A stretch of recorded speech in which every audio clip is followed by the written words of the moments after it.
So what we've talked about so far is try to understand a little bit about capillary behavior. So we made this point that when we look at any of these NAPL contaminated sites, the behavior that we see in terms of distributions in the subsurface is controlled by a couple of different processes that act on different timescales. The first one is you can get a pretty good impression of it just by looking at static behavior, if you like. And the static behavior is just looking at interfacial forces and what forces those exert on the globs of material, the fluids that are moving through the system. And where those come to some kind of equilibrium where they can't move anymore and where they're held by capillary forces is probably a pretty good description of that initial condition. And so that's the premise that we've worked on.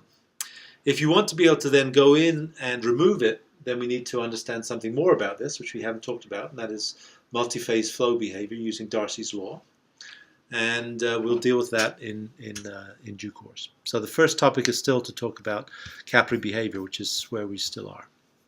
And you recall that we worked up from looking first of all at very simple systems where we have capillary tubes, and we can use those capillary tubes to look at height rise. And that height rise, as we saw in the venometer, is some indicator of the magnitudes of those capillary forces and how tightly bound they are. And so the smaller the capillaries, representing tightly fine-grained materials, are really resistant to getting things into them, and also quite resistant, if they are in there, to getting them out. And more open-graded materials are more easy to penetrate. But that behavior isn't really, except for the kind of understanding that gives us for both fractures and for porous media, the real interest we have is not just in a single capillary or in bundles of capillary, but looking at the ensemble behavior as you get it invaded by another fluid.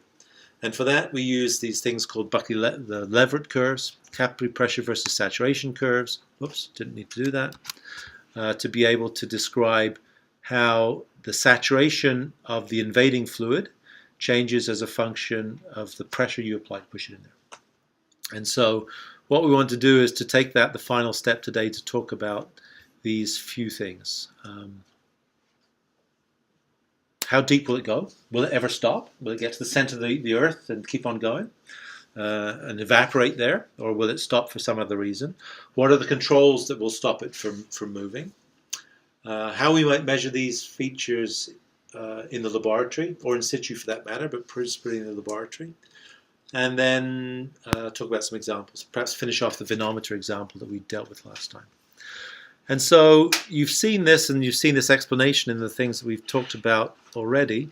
And that is that we can use these capillary pressure versus saturation curves that we have here to be able to say something. Yeah, so I think it doesn't. Let me change the resolution of this again, because I think it really messes up.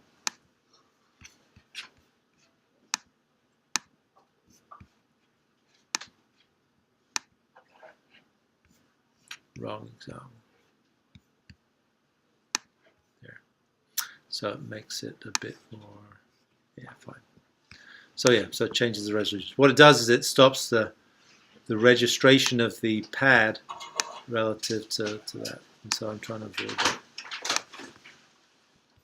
I guess that is okay. So bear with me while we get settled. Right.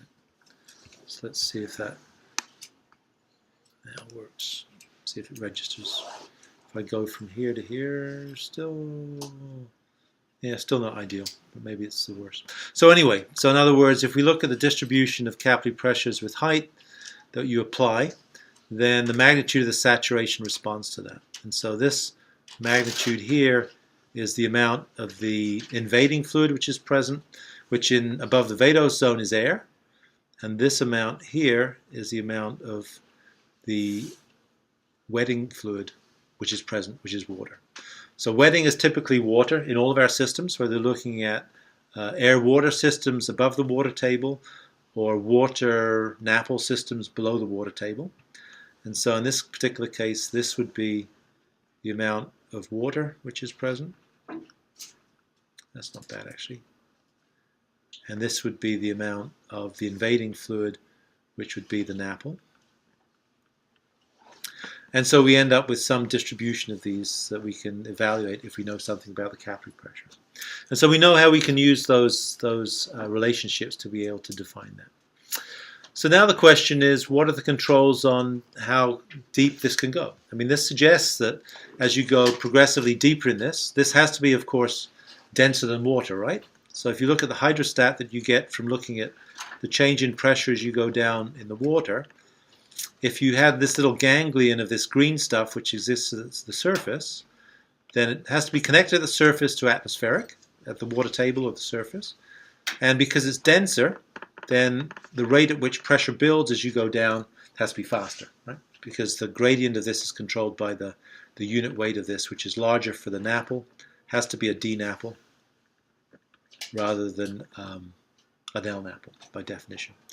But what this suggests is that you go progressively deeper and deeper, then it just keeps on, it doesn't get larger and larger, it kind of asymptotes to something. But it suggests that as you keep on going deeper and deeper, then you can have this kind of relatively large saturation, which might be 70% of the pore space, 80% of the pore space saturated as you go to the center of the Earth. And so the question is, can that be, or is there some kind of limit that would stop that from happening? And so that's the question we want to address. Come back to those data later. So how do we go about being able to evaluate that? And so relatively straightforward. So the basic idea is that we know that as you increase the pressure of this non-aqueous fluid relative to the water, then at some stage all of a sudden you'll start to saturate the porous medium, but at relatively low saturation, right? So you'll just invade the very largest pores that you have in the system, and all the smaller pores you won't get invade yet because you can't physically push it into that smaller pore space. And so this behavior here is, if you like, it's a material property, right? It's the entry pressure, which we've called PC0, just by convention. And if we wanted to write it in terms of a height of fluid and a unit weight of that fluid, we could write it something like this. I'm just writing out the same equation that's below. The unit weight of the non-wetting fluid multiplied by its height. So a unit weight times a height is a fluid pressure, and that's just representing the magnitude of this fluid pressure that we have to apply to physically make it invade the sample. So that's kind of a convenient way for us to write that, but of course we could also write this as another head multiplied by a unit weight, for instance, of water, right? And so the part of the problem here is that we could choose either of these unit weights. They probably differ by each other by maybe 60%. Maybe this is 10 kilonewtons per meter cubed and 16 kilonewtons per meter cubed. So 1600 kilograms per cubic meter versus 1000 kilograms per cubic meter.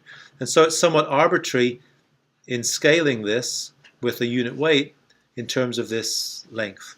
But the one parameter which will always be the constant, and the definitive parameter will be the pressure. And so we can equate that pressure with a head that's applied to it, but we should always be wary of that fact because really the true variable that controls this invasion, if you like, is going to be the pressure. And so what we have to do is we have to overcome this entry pressure to be able to invade the system. So how do we use that to say something about when this motion of fluid would actually stop and go no further as it migrates in the subsurface? So one way to think about it is to take a swimming pool and to fill that swimming pool with water, as it typically would be filled, no sand in it. And then on top of that swimming pool we put another fluid, and that other fluid has a different unit weight. And so you would know that if you use gasoline in that, I'm not sure why you'd want to use gasoline, but if you did use gasoline, then it's lighter than water, so it floats. That's why there's always a sheen on water if you spill oil on it. But if you have a large amount of gasoline, then it would be deeper, and it would be happy to float. So the question then is, if you take that gasoline and you replace it with something which is now, instead of being less dense than water, and put that on top of it, could it actually sit on top of it? And so the question is whether it can or not.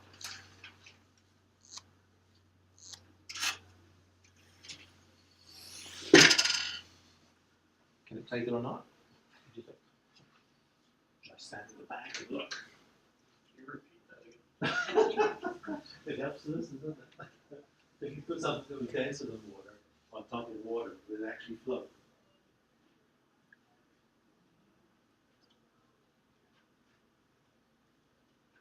Is there any reason why you know it doesn't, right? So you know, if you take a salad, if you take oil and vinegar in a salad surface or salad shaker, then typically what floats? I guess olive oil floats on top of vinegar. I guess, right? Is that the deal? The olive oil, I'm guessing, is less dense than water. Not sure about that, but certainly if you take something that's less dense, it typically floats on top. And so, well, maybe it's a disingenuous question, but the idea is that there's no reason why you shouldn't be able to support something that's denser than water on top of water, so long as some conditions are met. And so all that's going to happen here is, if you look at the pressure that you'd have acting at this point, acting both in the water and on stuff on top of it, then there'd be exactly the same pressures acting. They'd be in equilibrium with each other, and so it'd be happy to sustain it. It'd be the same as me sitting on top of this table. The force acting on me is what the table exerts on me. The force acting on the table is what I exert on the table. They're equal to each other. There's no net force. Newton's law, F equals ma, says there's no acceleration, and that's why I don't move. I guess I should use a chair rather than table as that example. So it's perfectly fine that it does that. But what happens then if you take this surface, and instead of having it exactly flat, you make a little bend in it? And so if you make a little bend in it, then all of a sudden, if you now look at the pressures that are present at this little point here, then all of a sudden this height here, which now is equal to the original thickness plus small perturbation in this, the pressure acting at this point is due to the unit weight of this denser fluid, the red stuff.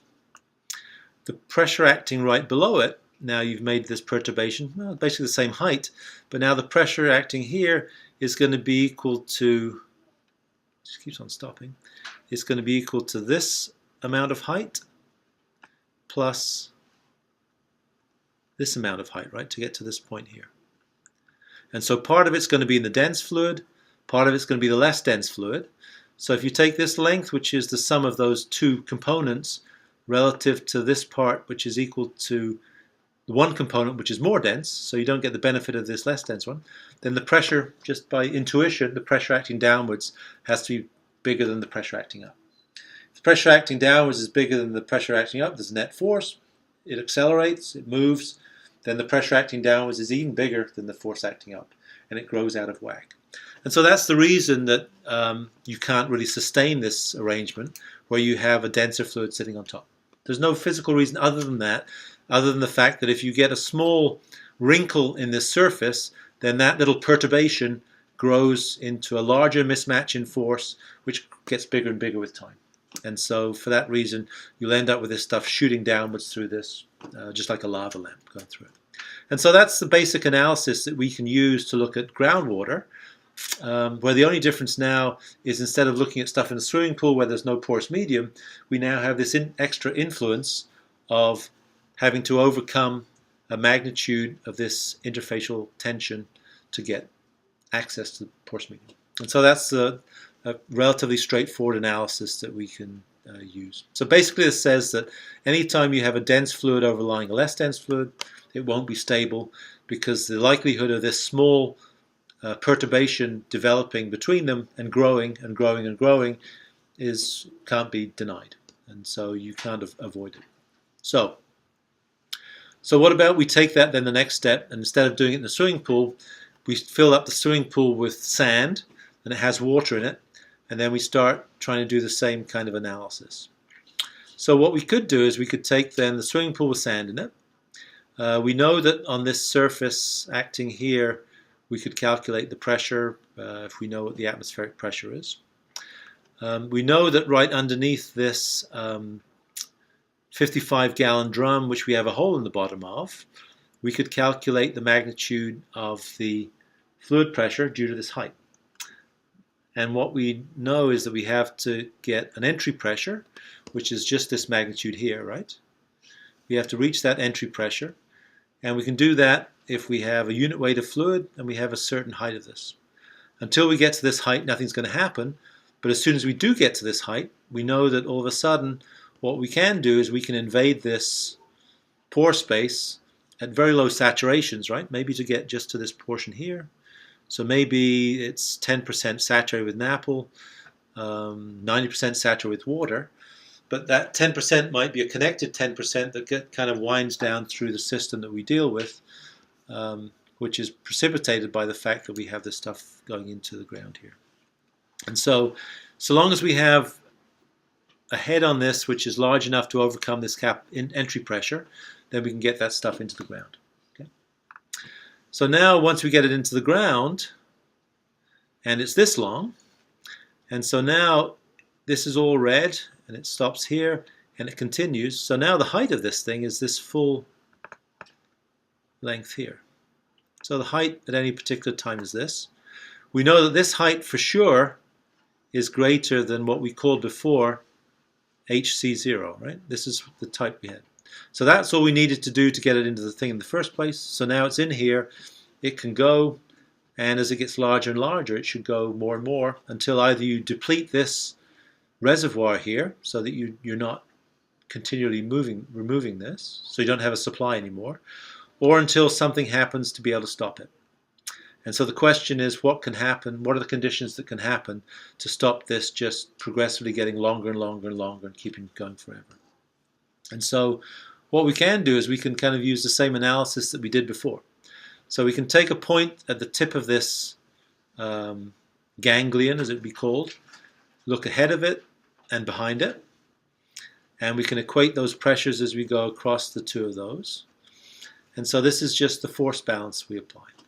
So if this is simply connected to this point, we can think about interfacial tension occurring, but interfacial tension, if we kind of blow this up, I'm not sure how to draw that, and if you blow that up so that you have this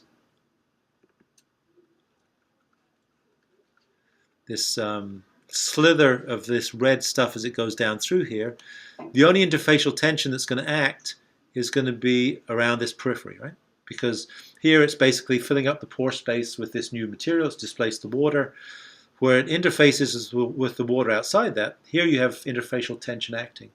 But inside this, in the core of this thing, if you like, it won't feel interfacial tension at all because it's just wetting the grains. And so the result of that is that it's going to be the same as if you're in a swimming pool, and if you're at the bottom of this ganglion here, the pressure you'd feel would just be the height of fluid above you. It's just fluid statics. It's not moving to get there, so you're not losing pressure by flow to get there. It's static, and so it's just the hydrostatic case or the NAPL static case in this particular case. So what you can do is that this interface where it goes from the NAPL red to the water blue beyond it, you can do a force balance. You know that the pressure acting here is just going to be equal to the pressure in the NAPL. You know that the pressure in the water can be different from that, and the maximum difference between those can only be equal to this magnitude, right? This is, by definition, capillary pressure is equal to what? Capillary pressure is equal to the pressure in the non-wetting fluid minus the pressure in the wetting fluid. The wetting fluid is water, the non-wetting fluid is the NAPL, and so it's the difference between these fluid pressures that define this. And so the maximum pressure that can be at this point of invasion, if you like, would be equal to this this entry pressure, PC0. So the maximum difference between the higher pressure in the NAPL, the lower pressure in the water, can only be the magnitude of this made-up pressure. And so if you re-represent these pressures by heights and unit weights, so this pressure here is equal to this height multiplied by the unit weight of the NAPL, which is this. This pressure here, could have done it blue I suppose, is going to be equal to the same height but equal to the different unit weight, the unit weight of water outside that. It's going to be the pressure here on the outside. And the difference between them is this kind of artificial entry pressure. This is PC0, which is a material property. And so if we equate these to be able to look at the magnitudes of this head relative to this head, which is a function of the material properties, if you like, the entry pressure, and manipulate it, we end up with an expression for this value of h, which is this. And what it says is that this minimum length has to be equal to a function of the material properties, how open graded it is. So in other words, if it's really tightly graded and small pore spaces, this will be a big number. If it's really open and lets lots of fluid in easily, it'll be a small number. And the ratios of the unit weights of the fluids. And so what this is basically saying is that as long as the magnitude of this height is larger than this amount, then there's nothing that will actually stop it. Nothing will stop it from traveling. And so the cartoon below is basically making that point, that is, if you have a length of this which all of a sudden exceeds this critical length, then there's no reason, even if it detaches from the surface, that it should actually stop going. It'll just happily travel down. Because the pressure as you go from this upper bound to this lower bound will always be high enough at this lower part to overcome this entry pressure. And it will just move down. If it moves down, it will drag the rest of the tail down with it, and it will keep on translating. And so the only way that you can actually stop it, I guess you could stop it by two means. One is that you could come up against something where the entry pressure into this material is much higher than the other material it's going to. So for instance, if you're going from something which is a sand, which is nice and open graded with large pore throats, to something like a clay or a shale, which has much smaller pore throats, and therefore the magnitude of this coefficient is much larger, and so therefore this has to be larger than this total amount that you have here. So that's one way you can do it. Or the other way is if for some reason as it's traveling down, it necks down and the lower part detaches from the upper part, and all of a sudden the pressure acting here is just the hydrostatic pressure, and now the length of each of these individual little ganglions, a ganglion is I guess singular, these ganglia are less than the critical amount to be able to move. And so you can rationalize that once you start this thing, it'll keep on going, and it will go a long way until either one of those two conditions happens. It gets kind of spread out and separated into two parts, and one of those two parts, or both of those two parts, are less than the critical magnitude you need to get it to go through here. Or the other one is it comes up against some material, a so-called capillary barrier, that will have a capillary resistance to it that won't allow it to go into it. And so those are the two conditions that will allow it to do. And so it's a relatively straightforward analysis you can apply and a very simple result to it. So the two ways are you can either deplete the stuff on the surface, didn't mean to do that, so that you fill large voids, that it necks down, and therefore these critical lengths become less than the required length to be able to do it, or it hits some capillary barrier. And so those are the conditions that will allow it to stop. And so it's a relatively simple criterion in some respects, right? One behavior, these two expressions are related to each other. This is just writing this HC0 as a entry pressure, which might be something that you pull directly off one of these capillary pressure plots. It's actually a more reliable way to do it, right? Because this is a property that you measure as a pressure rather than a head. But there's a contradiction here. We've said something about a minimum length required so that this travels, which is given by this expression. But if you remember, when we kind of introduced this, we said something, no, we didn't do it here. We said that the magnitude of the entry pressure you had to overcome to get this in was some height that was an expression different to this, right? So this magnitude is a given pressure, and this is the unit weight of the NAPL, and this is the height that you have to overcome in this 55-gallon drum, this magnitude here, to be able to get it to go into the system. And this expression here isn't the same as this expression here. They're different to each other. And so what are the reasons for that? What is the difference between those two geometries? If you like, the geometries that you see embodied in this figure here and in this figure here. Do we have some names, Chuan? Should we name names? Give me a name. Brandon? Stop at the top of the list. What do you want A name. Brandon. Did you give me a name? You mean the name sheet of attendance? No, not tennis. Just who? Give me a name on the list. Um, I could point to someone, I suppose. Cash Connie. Your pronunciation is even worse than mine. I don't know. Mine's bad. Cash. Oh, could you write it any smaller? I printed that. Oh yeah. Well, maybe I can see it in the sunshine. Okay. Sleepy guy. Chatty sleepy That's because guy. it's freezing over here. Oh. I feel it. I can feel. Don't be a candy ass. Come on. So what's the difference between those? Remind me of your name first. I'm David. David. Okay. What's the difference? Any difference between those that you see? No.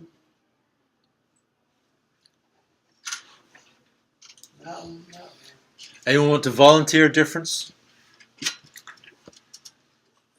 So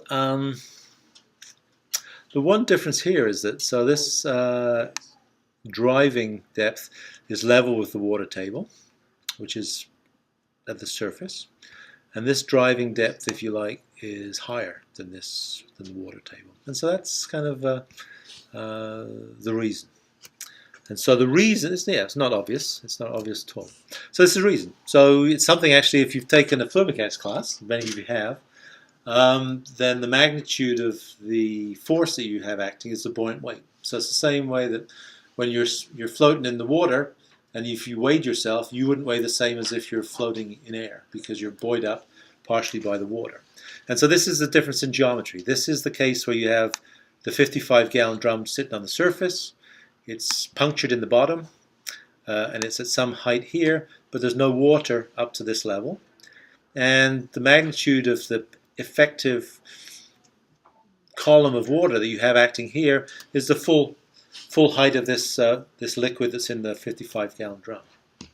If you look at the pressure that's acting at this point in this punctured gallon, 55-gallon drum, then if the water table outside is at this elevation of the stuff outside, then it's basically only the buoyant weight of this which is acting, so it's, in other words, it's the unit weight of the NAPL minus the unit weight of water. So it's the densities are probably 1,600 kilograms per cubic meter versus 1,000, so it's the difference between 1,600 minus 1,000 versus 1,600. So 1.16 kilonewtons per meter cubed versus 6. So 16 kilonewtons per meter cubed versus 6 in this particular case. And so that's the reason. And so to get it into the ground in the first place, it's much easier because you're not acting against the buoyant force. Once it's in the ground, this kind of artificial case here is this second example, which describes where it goes to after you go. So it's really quite straightforward. So the mechanics are quite moderately obvious, I think. But you just need to be aware of that little slight dichotomy, that there's this discrepancy between these two figures. And the reason for it is just buoyant force. And so you'll probably end up referring to that in your future. This is a chart out of Cohen and Mercer. I'm not going to stop and look at it. It's just a whole bunch of different entry pressures depending on the different geometries you have. I don't think it's very useful to dwell on that. So we get capillary pressure versus saturation curves. From these capillary pressure versus saturation curves, we can say something about a couple of things. We can say something about what the distribution of saturations would be in the subsurface, in this case, as you go with depth. We can say something about how deep those would go. And the two significant observations, I would say, that came from what we've just done is that one is controlled by this kind of snap-off, where you can leave a part behind and the other part may stop moving because it doesn't have this extra height of fluid to be able to make this transition. But probably the more important observation is the other mechanism by which it stops is by hitting a capillary barrier. And if we go back to these early photo figures, this one especially, that's exactly what we see here. So this is denser than water, NAPL, compared to lighter than water. We know that in this particular case what's going on is that we have the NAPL that's sitting in this lens here. It's kind of depressed the water table because it's, although it's less dense than water, it's actually more dense than air. And it's air in this, the vadose zone, that partly fills the vadose zone. So this lens of gasoline sits on top of the water table. It has a partially saturated column, just chimney if you like, is just partly saturated as it goes down through here. This is near 100%, would be very highly saturated, maybe not 100%, but maybe 80% saturated. And then you have dissolution in the groundwater underneath this that ultimately gets taken off, carried by the fact that we have a water table which has a gradient to it, and therefore you know that the flow must occur in this direction. So that's for a lighter fluid. So none of what we've talked about today really applies to that, right? Because it's all going to just sit on top of the water table. But for something that's denser than water, then there's no reason that it should stop at the water table. Indeed it doesn't. So it comes down here. It's perfectly happy to scoot on down here. It leaves this residual saturation chimney, maybe 10, 20, 30% NAPL. It gets higher saturation as we go deeper because we know what this inverted capillary pressure versus saturation curve looks like. And at some stage it would keep on going, except it hits something. And it hits something that it can't get through.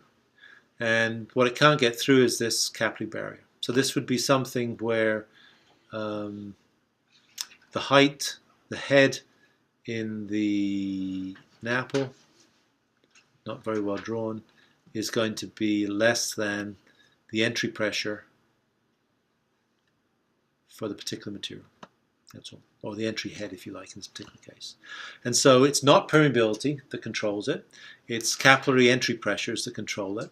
But typically, as we'll find out later, that magnitudes of permeability are often proportional to, or inversely proportional to, entry pressures, PC0.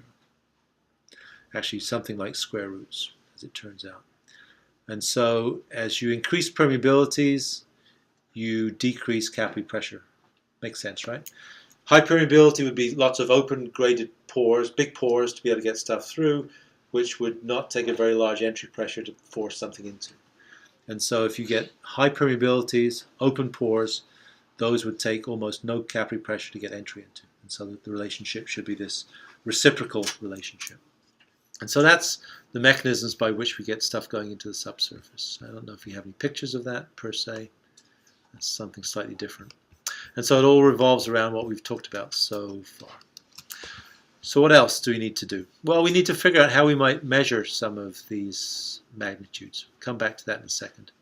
So how would we measure the magnitudes of these capillary pressure versus saturation curves? A typical one being something like this.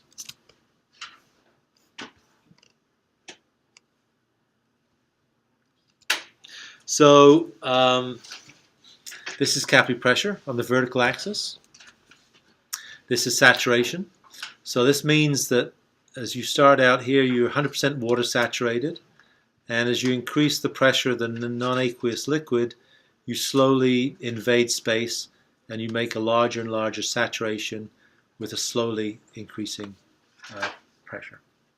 And so I think we alluded to it actually on the board on one of our previous meetings. And that is the experiments that measure this merely take a sample and basically provide that kind of change to it. Very simple experiment. And so the idea is basically this. You take a core, and this core is saturated initially with NAPL, and you just put it in an apparatus and you surround it, not with anything else other than the second liquid. So this is NAPL on the outside. This is water on the inside, H2O. No, sorry, the other way around. No, correct. That is the right way around. That's the right way around. Brain burp. And so initially we're starting off on the location of our curve is if we draw this capillary pressure versus saturation curve. And you'll get a chance to do this in one of your assignments. I'm not sure which one, 3 or 4. So the original saturation of water is that we're 100% saturated with water. And we can prescribe the pressure in the non-wetting fluid minus the pressure in the wetting fluid. So initially we start off with a system. We've put this wet core, water wet core in here, surrounded by NAPL. It's basically at the same pressures inside and outside. And so by definition, the magnitude of capillary pressure is this point here. We juice up the pressure in the dark fluid on the outside. So the NAPL pressure rises. So instead of being at this point, we're now maybe here. And so long as we're not at a big enough pressure to invade the biggest pore, then nothing goes into it. And so none of this invades this, and so the saturation remains 100% water saturated, 0% NAPL saturated. We increase the pressure some more, and maybe it still doesn't invade. Until we increase the pressure the next stage, and it moves to some equilibrium saturation. So initially, there's nothing in. Slowly over time, we lose some of this striped fluid into the interior of this. If it goes into here, it has to displace the water. The only place the water can go out is through this frit in the bottom. So the frit is a specifically gap-graded material that has a specific size that allows none of this NAPL in, but the water out. And so the water flows into this brine tube here, and the height of the water rises because the volume's changed. You measure this change in height. You know what the porosity of this is. You can convert this to a saturation, a volume of water relative to the volume of the core, and you can get a change in saturation. So you know this ordinate, and you know this ordinate. So you have a point. And so you have one part of the curve. You increase the pressure again, and this is kind of a kludgish pen. I'm not sure why it's so. So you increase the pressure to some magnitude, and you get another saturation occurring. This is an equilibrium saturation. So these are the 2 points that you get, and you join those two up. So in other words, you increase the pressure inside here, you force more water out here, you measure this change in water, you can convert this change in water volume into a saturation, and you have the next point on the curve. And so you keep on going up until you've basically recreated one of these curves. It's probably easier to draw it. Actually, I will draw it on here because it makes the point a bit better. And that is so in other words, you start off here, no invasion. You increase the pressure some small amount, and over time, the saturation changes, and you drift across to a point where it doesn't change anymore. And that's on this curve. Once it's reached equilibrium, you increase the pressure again of the other fluid. It drifts across here. You get another point. And as you keep on repeating that time after time, ultimately you end up defining the locus of these points, which is this curve.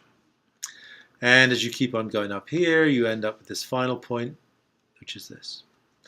And then you can do the reverse. So you can, in the NAPL, you can just drop the pressure, and then what will happen is the height in the tube will come down as it imbibes water. So you have to force the non-aqueous fluid in because it's non-wetting. It hates being in the pore space. It much prefers to have water wetting the grains. But as soon as you reduce the pressure in the non-wetting fluid, all of a sudden the water spontaneously imbibes because it wants to be next to the grains.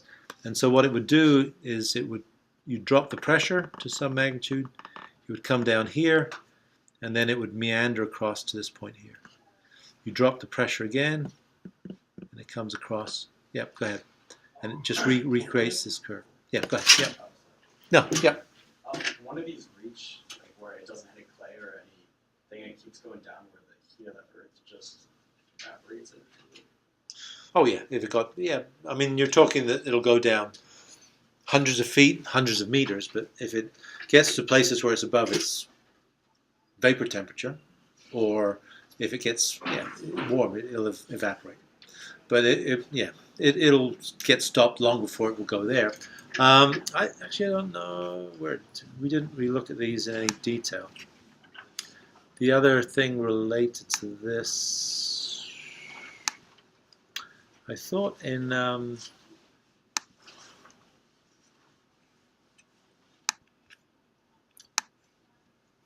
is there something in here? Yeah, there's something called images. Yeah, what's this? Yeah. Well, I think what will tend to happen before you get there is that it'll find these stringers and it will spread out on these stringers. So it'll sit on these layers as a little pool, a lens, if you like. It'll fill up this layer and then it will flow off the edge of it and it'll go down until it reaches another layer. So it'll bounce through that. And ultimately, it'll make this kind of architecture where it's a kind of a pool with a chimney between them. And these individually may have disconnected, and so they may not be traveling so far. So once it gets to a surface where it can't do that anymore because it's very low permeability, then it will pool to a larger extent. So it probably won't get so deep. It'll probably get tripped up by these kinds of effects before it gets to any depth where it will evaporate. That's your question. There were some other figures in here. I'm trying to think what else it was. Yeah, same idea. Actually, this is quite a good descriptor, right? I don't know if you can see that, if I blow it up. So this is exactly what's going on. I don't know how well you can see this, maybe not so well, but if you take, I mean, this looks like caviar, right? It's glass beads, of course. But these are relatively large grain diameters. These are relatively small grain diameters. And so you see this stuff is just colored material in water saturated. And so what you see is this has basically filled up all of the pore space within this larger beaded thing. And of course, the corollary with the larger beads is that the pore throat you'd expect to be concomitantly larger as well. And so the reason that this has almost filled this at 80% saturation, 90% saturation of the red fluid, the non-wetting fluid, is because the pore space is big enough to be able to do that. But there's a boundary here between the coarse grains and the fine grains. And what you see is that in this fine grain stuff, it hasn't completely invaded this stuff, but it has worked its way along the parts, which must be just larger pathways, just by chance of the packing, that all of a sudden in the pathway that goes from here all the way through this, it's actually found this route which has a bigger average diameter than, say, the route that might have gone from here down through here. And that's why it's chosen to do it. And so the manifestation, if you like, of the things we understand at pore scale level, these capillary tubes, is exactly what's controlling this here. And so, if you like, this is 100% saturated at very small scale. And so we can use the idea of these tubes to be able to think about that, right, at that level. But typically when you're looking at an aquifer, you don't really care that one of these things is saturated 100%. You'd much rather know what the average saturation of this whole thing is. And so depending on the size of your control volume, if your control volume is that, then your saturation is probably less than 50, right? Probably 30%. 30% NAPL saturated, 60%, 70% water saturated. And here it's the converse. Here you can't really see the water at all, but we know from what we know about these capillary pressure behaviors, there has to be some residual water left in there. And so maybe there's 10% water that we can't see, and maybe it's 90% NAPL in the system. And so that's what these things really look like. And I suppose, if you like, actually it's a good point to make, and that is the difference between our views of thinking about this, between the behavior where we look at, for instance, a single capillary tube, and not only a single capillary tube, but also this idea of having a tongue, if you like, this ganglion that goes down through the system. So these are kind of consistent with each other in thinking of capillaries and the pathway in those capillaries that has this largest diameter that lets this happen. And so that's how we can think of this. It's important to kind of know this about the architecture and how that relates to this kind of behavior here, right? This is exactly what you see. Biggest capillaries are filling, it's taking the stuff from this upper lens to this lower lens, it's dumping it here because it's sitting on a capillary barrier, it's flowing off the side, it's doing exactly the same when it's creating like this. The reason this is stippled here is because if there's groundwater flow to the right, is the dissolved components for this are all being carried downstream, which is important. But the other part in all of this is if we wanted to think about this behavior not in terms of these individual ganglia, but in terms of the overall behavior of this porous medium, then the approach for us to use is this other approach. And it's the one where we've just tried to draw the capillary pressure versus saturation curve. If I go back to the one I've already marked up, not that, but this, where this represents kind of the aggregate behavior. Take a big lump of this, it'll be concentrated. The saturation that you have at this point here certainly will be concentrated in some little slithers, and it won't fill the whole volume of this, but on average we have 2% NAPL, 98% water. And as we increase the pressures, we start filling that up. And so increasing these pressures means going up here, but I guess physically it also means to us, it means going down further and further in depth in the zone as well, in which case you get larger saturations. So maybe that's the concept that ties those things together. Okay, so that's how we get to draw capillary pressure versus saturation curves from field data, and you'll get a chance to do that. And so you should remember the fact that it's only these terminating points that we care about. The rest is just a path. You increase the pressure, the system readjusts to push this stuff in, but it takes some time to go in there. If we know something about the permeability, we could calculate that, but we don't really care. All we're interested in is the equilibrium behavior, which describes this response. And the other videos, if you like, have talked about the hysteresis that's involved in here. That if, for instance, you only went to this pressure and then you backed off, then the pathway that you take would be down one of these so-called scanning curves as you move between these. Okay. So anyway, so that's what did we set out to do today. We still have a few more things to do, but we'll easily do it in time. So we know how deep. We know it's controlled by the height of the ganglion, which if it gets decapitated, then that changes how deep it can go. And it's also related to capillary barriers, which controls the architecture of these things. It's important to make the distinction between how we think of these in terms of the architecture, which is really controlled by the very local capillary sizes, and the global behavior, which is controlled by the distribution of those, which is really the difference between our capillary view and the capillary pressure versus saturation curves. And ultimately, it impacts on the systems to explain exactly what they are. We've explained them before, so perhaps we don't need to go through this, but as you realize, this is just an upturned capillary pressure versus saturation curve, which as you go progressively deeper, the saturation of the invading phase increases at the expense of the wetting phase. And typically for the systems we'll deal with, petroleum reservoirs, contaminated aquifers, vadose zone, almost always the wetting fluid will be water. So where water exists in a petroleum reservoir, typically it's water, certainly of course. And so we can make those behaviors based on this.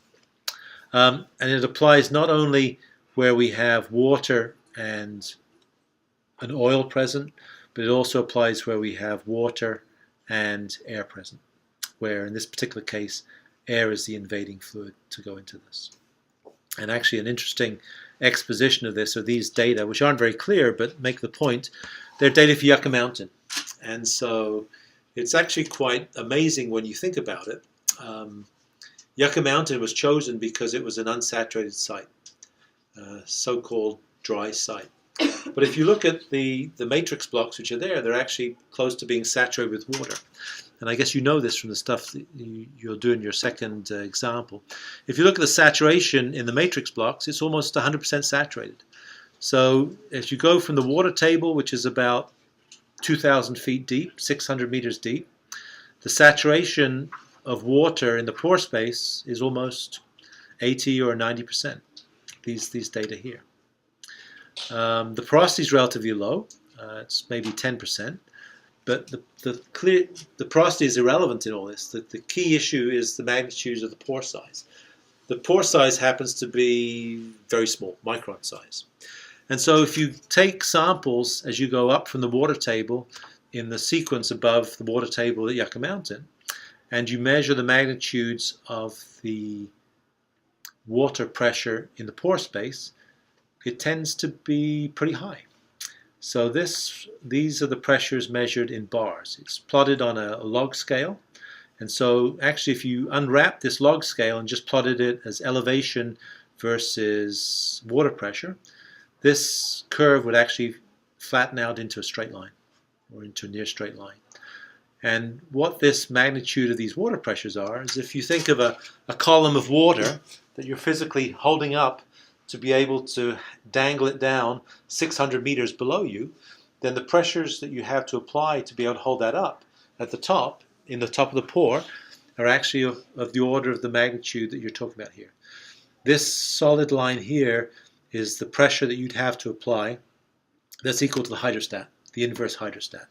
So in other words, in this figure here, as you go up from the water table at 600 meters below the surface, up to the ground surface, there's a continuous phase of air in the pores, and if you look at the pressure change due to that, it's a trivial pressure change.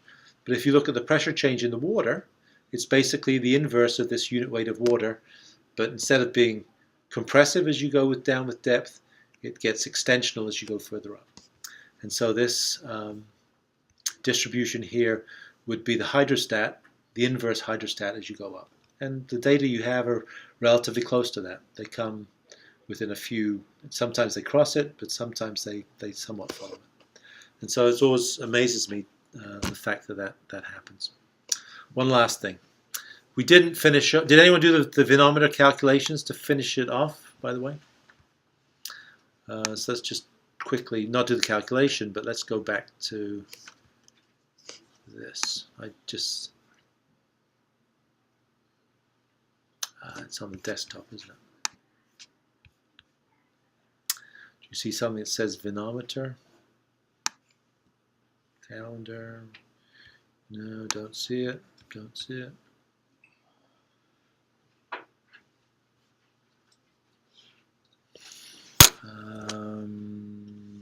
Well, I thought I put it. Maybe it's on a different desktop. I don't think that's the case, right?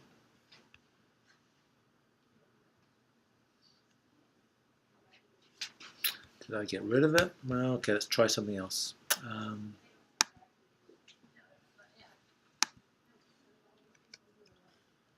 I know exactly where it will be.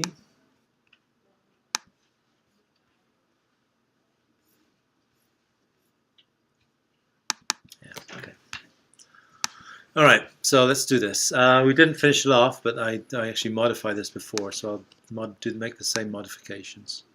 So what we had last time was the fact that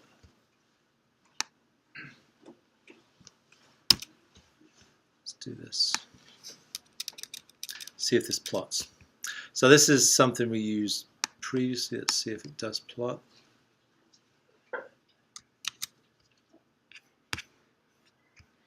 There. All right. So this is just an expression. So you remember that last time we did this calculation. So we calculated what the height rise was in the venometer. You, as I recall, said that it was 7 centimeters in height. You used that 7 centimeters if you knew the unit weight of water and the interfacial tension to calculate the diameter of the capillary. and then we tried to use the diameter of the capillary together with the unit weight of alcohol and the interfacial tension of alcohol combined with water as a mixture to be able to figure out what the height rise should be. And we could also do that in a slightly different way. We can do it by calibrating this equation. This is 4 times the interfacial tension of the mixture divided by gravity times the diameter and the unit weight and the density of the mixture. So this is just our expression. I don't know if you remember it. Height rise is equal to something like 4 times interfacial tension divided by rho g. Right? This is density of the water. So this is the liquid, and it could be water, or it could be alcohol, or it could be each could be a mixture. So they're just the equation for that. And so if we plot that in this particular case for the appropriate magnitude of the density of water, density of alcohol, maybe, interfacial tension of water and the interfacial tension of alcohol, and a guessed value of the diameter, I think you calculate a different one, then the magnitude you get for this is this. So this says that the capillary rise that you should get if the alcohol content is 0 should be 3.5 centimeters, 3.25 centimeters, and it should be different if it's 100% alcohol. So what we could do is we could just mess around with the value of the diameter until we get it to reach 7 centimeters, right? And so let's do that. And so if we change that, what are we going to change this? So do we want to put the diameter increase or decrease? Decrease. I heard someone mouth it. I saw someone mouth it. Decrease and it'll go higher, right? Because it'd be smaller diameter.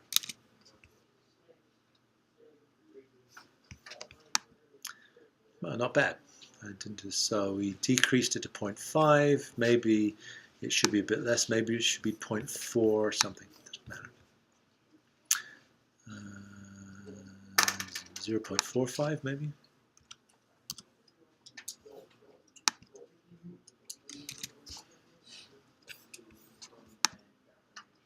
Not bad. Good enough. So this gives us the height rise at 100% water.